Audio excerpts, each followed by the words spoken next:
Μαμά, θα μου διαβάσεις ένα παραμύθι? Το αγόρι με τα λουλούδια στα μαλλιά. Το όνομά του είναι David. Να το διαβάσω εγώ. Έλα βρε αγάπη μου, έχει πάει αργά τώρα. Έχω μάθει.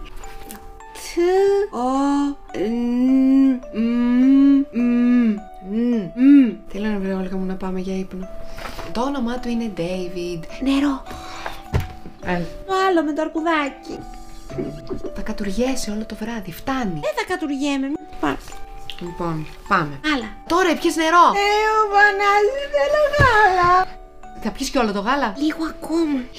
Πήγαινε να κάνει τσίσα τώρα. Πήγαινε κάνε με τόσο αυτό που ήπιες. Όλοι αγαπούν τον David. Θέλω μια ιστορία από το μυαλό σου. Τέλεια λοιπόν. Κλείς τα ματάκια σου. Μια φορά και ένα καιρό, μια μαύρη Παρασκευή, ήταν ένας αρκούδος. Και αυτός ο αρκούδος μπήκε σε ένα πλαίσιο. Τι πλαίσιο, μαμά? Πλαίσιο.gr. Και είδε κάτι τεράστιες μεγάλες προσφορές. Ξαφνικά βγήκε από τα δεξιά μία σκούπα. Μάγισσας. Όχι μάγισσας, μια τούρμπο σκούπα έτσι με ροδάκια.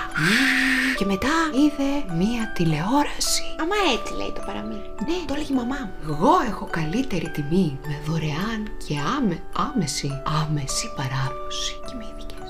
Πού είναι τώρα η σκούπα που είδα? Add to cart. Air fryer. Add to cart. Μόνο γιώτα θα έχει. Καλή νότα.